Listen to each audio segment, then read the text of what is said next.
it's not like I'm some, genius on mountain on high handing you guys down my creations, and you guys should be thankful for whatever I bestow upon you. This is a community. This is something that it's reciprocal.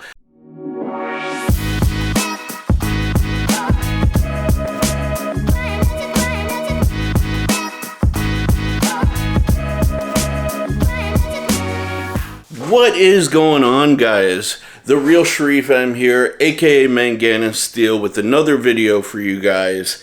Again, we're going to do a few things in one video. And first, I wanted to engage you guys in a bit of a discussion, pick your brains, so please subscribe, leave comments down below. I definitely want to hear your opinion on the question that I'm going to ask.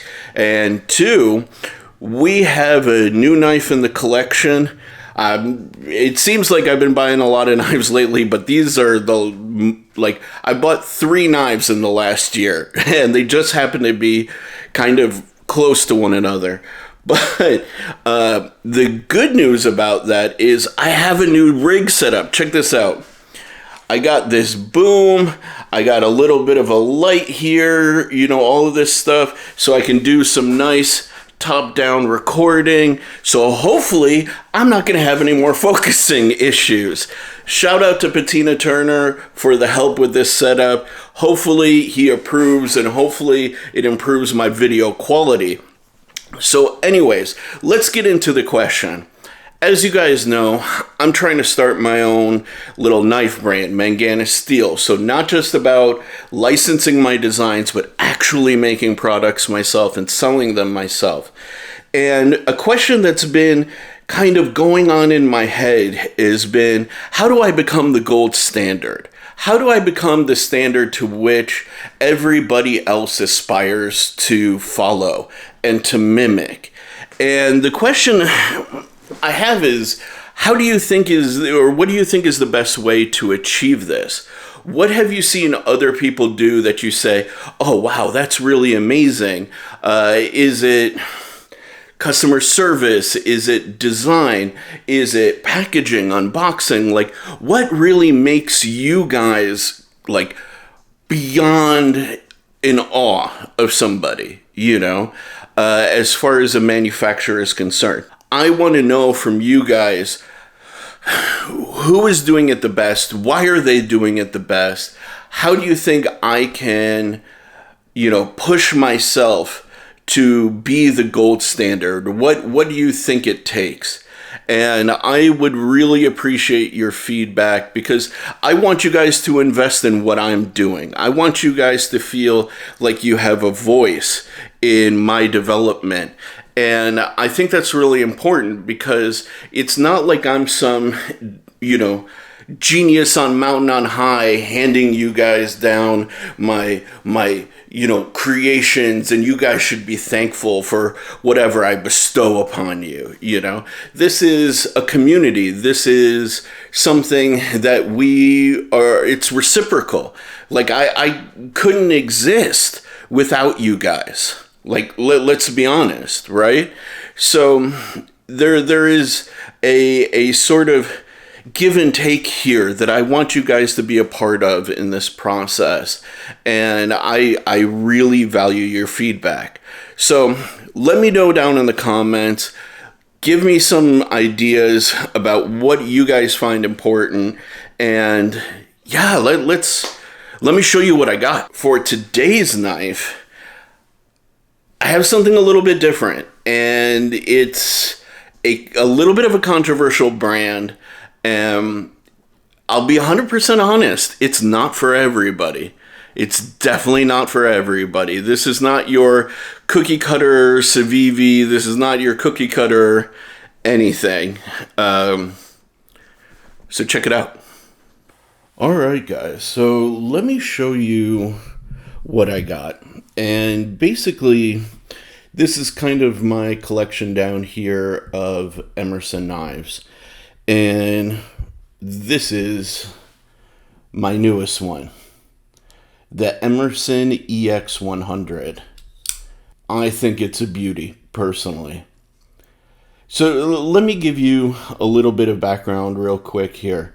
Emersons are not for everybody. My buddy Mike Emler would absolutely agree, and actually he would go so far as to say they are trash. If you have lived in a world of only Civivis, KIZERs, Bestecs, etc., this may not be the knife for you. And there's a number of reasons for that. First of all, Emersons are all-American made, and they are expensive for their spec. You have very simple G10, titanium liners, standoffs here, bent metal pocket clip, you have thumb disc, and a 154 cm blade that's heat treated to between 57 and 59 HRC. And when you get your Emersons new, they tend to have a bit of lock stick, and they run on nylon washers. All of this for the oh so cheap price of around $250, $260. And with shipping and all of that stuff, it usually ends up close to $300-ish for one of these. So you may be saying, like, why buy an Emerson? Well, that's where my point of view comes in, that this may not be for you or may not be for everybody. I personally really dig on Emersons, and there's a number of reasons why I, as a designer, appreciate them versus other knives. First, you'll notice it has standard hardware here. So you have a flathead for the pivot, and you have Phillips for the reinforcement screws here through the standoffs. And that's part of the Emerson philosophy, that these knives should be serviceable in the field. Even here on the thumb disc, you'll notice it's a Phillips head. And the idea with Emerson, or his personal philosophy, is that if you are deployed or whatever, you should be able to use readily available tools. And I appreciate that, because not everybody has Torx. Torx definitely has its advantages, absolutely has its advantages over standard screws. But the idea that you can just use whatever you have to disassemble the knife is something that I genuinely appreciate. Now, with regards to the lock stick, that eventually wears in. I have at least 3 Emersons here. All of them started with lock stick, and they wore in. So that is something that does eventually go away, as long as you handle your knife and you work at it. These are full titanium liners. They don't have a steel lock bar insert, and that's just part of the Emerson way. Another reason why, some people kind of are on the fence about Emersons is, if you think Spyderco G10 is grippy, you have never handled an Emerson. Emerson's G10 is so aggressively textured that it can definitely rip holes in your pants. And personally, I like that. When I use, or when I have my guns, actually, I tend to use Talon grips. Let me grab my carry over here. So this is my carry, and you'll notice I have the sandpaper grip tape Talon grips on mine. So I do tend to prefer a very aggressive texture, and Emersons definitely have an aggressive texture. For me, they serve a purpose that none of the other knives in my collection do. And if you know me, I tend to have 2 kind of distinct characters that I go for with my personal knife designs. Either I go kind of like futuristic, gentlemanly, like I did with my KUBEY VELOCE or my KIZER GRAZIOSO, or I tend to go more utility-based and even fighting knife kind of inspired, like the Momentum and a few of the other ones that haven't hit the market yet. Emerson fits really the latter category for me.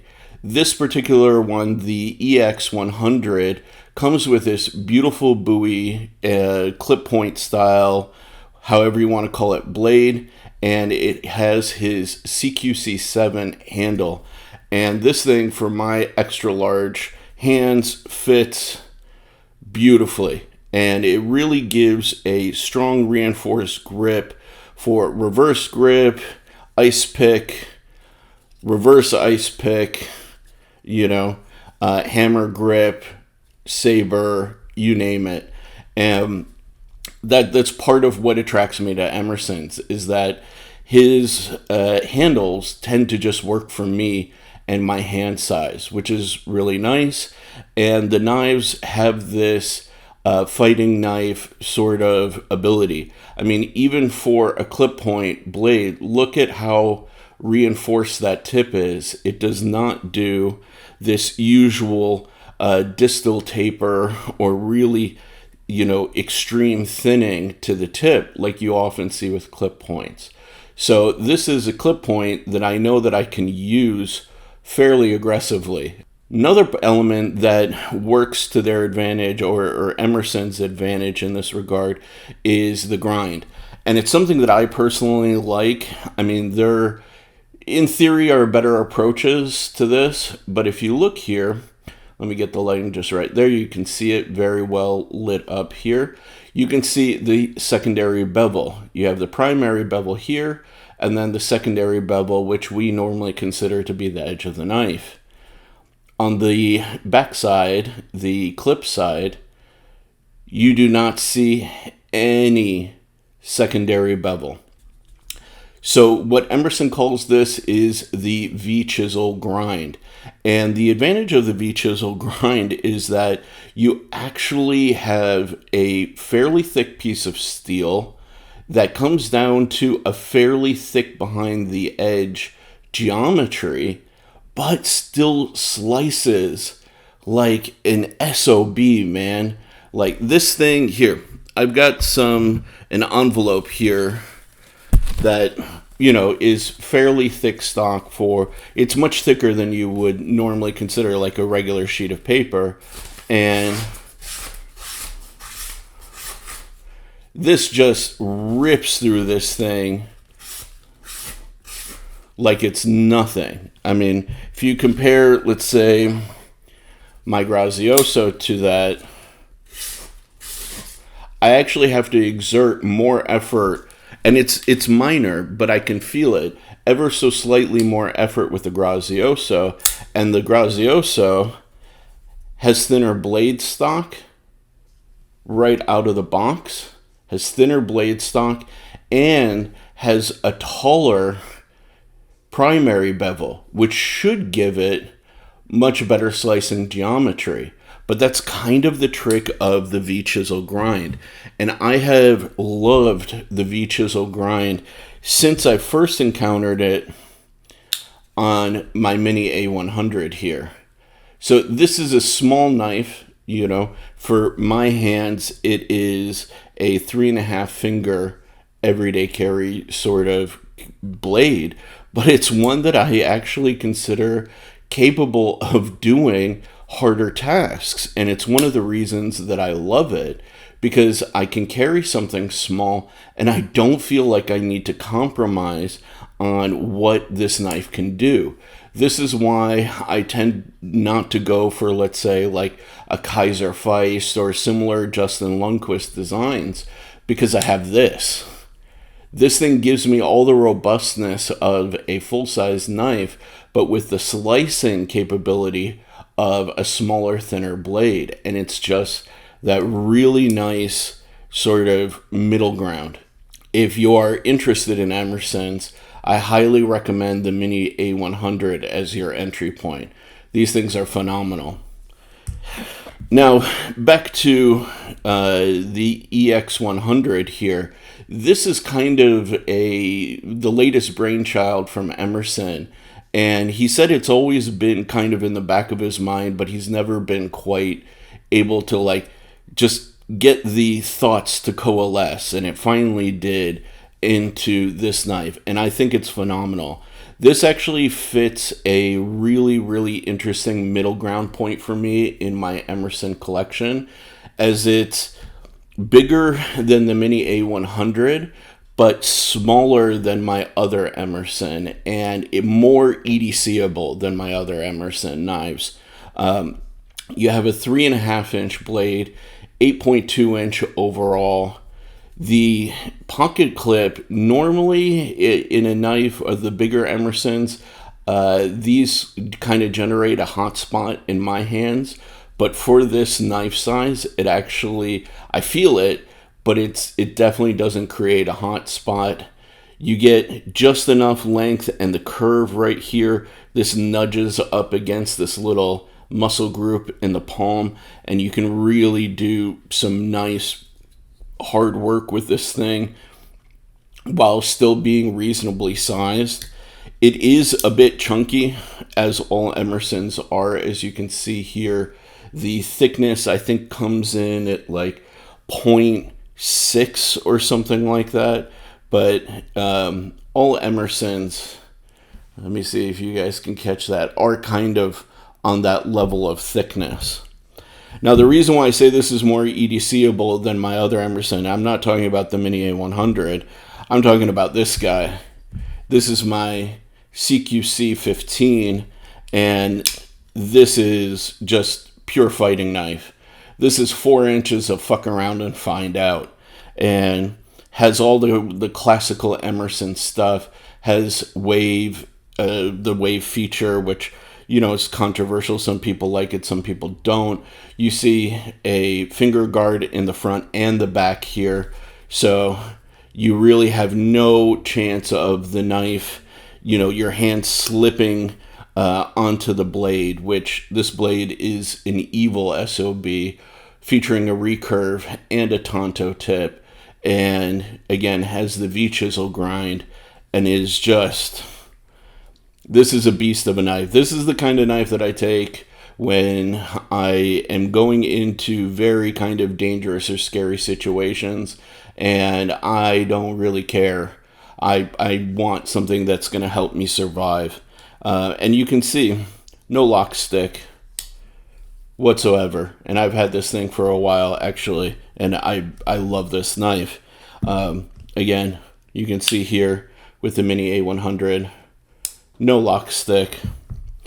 Other Emerson that I have is the Elvia. So this kind of fits the category alongside with the CQC7. This is just pure kind of defensive fighting knife, you know. Definitely not your typical EDC, although it does take down boxes and cut up fruit really well.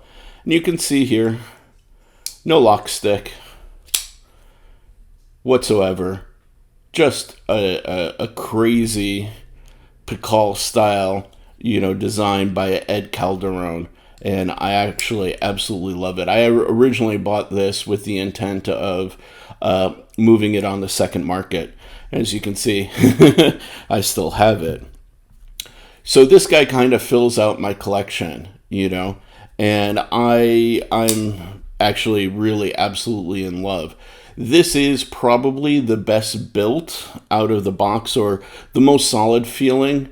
Emersons are kind of known for, you know, the G10 kind of not matching the liners, or, you know, kind of the build quality can kind of sometimes be a little sus, but I feel none of that here. Actually, I've never had a bad Emerson, to be 100% honest with you. Maybe I'm just lucky, but this guy really, really is awesome. And with a 3.5-inch blade, I definitely don't feel like I am going to be scaring people as much as, you know, if I bring this guy out. That's for sure. This thing is definitely not for polite company at all. Now, here's the thing. If you're interested in Emerson's, but you don't want to go full hog with some of these guys, this is the one that I would recommend to everybody. Actually, this is top 3 knives of all time. This is the ZT 0640. And this is based on the Emerson Viper series. I can't remember which Viper because I think there's like 5 or 6. But this is a fighting knife and EDC knife all in one. You have these great neutral ergos, really, really nice in every sort of grip possible. And truly just one of my favorite knives. It runs on phosphor bronze washers, and I highly recommend getting a monster thumb disc from Gray's Precision here to round it out. But this is one of the smoothest knives that I have in my collection. Oh, and also change out the crappy ZT carbon fiber scales for some of these by Sharp Dress knives. Some people complain about the pocket clip. I like it. But this is a standard Benchmade sort of bolt pattern. So you can use winch clips, you can use any other pocket clip that's designed for Benchmade. But this is also one of my favorite knives. So you can see I have a bit of a soft spot for Ernie Emerson and his designs. And this EX100 is definitely no slouch. I am really excited. This has been my new kind of EDC, you know, and it's just so interesting because my other new EDC is this, you know, Ace Nazca by Giant Mouse, which I still maintain has one of the best crossbar locks ever made, you know, hands down. But the character is just so different. I mean, look at this full, you know, distal taper and the thinner blade stock. I mean, this thing is very slicey, very usable every single day.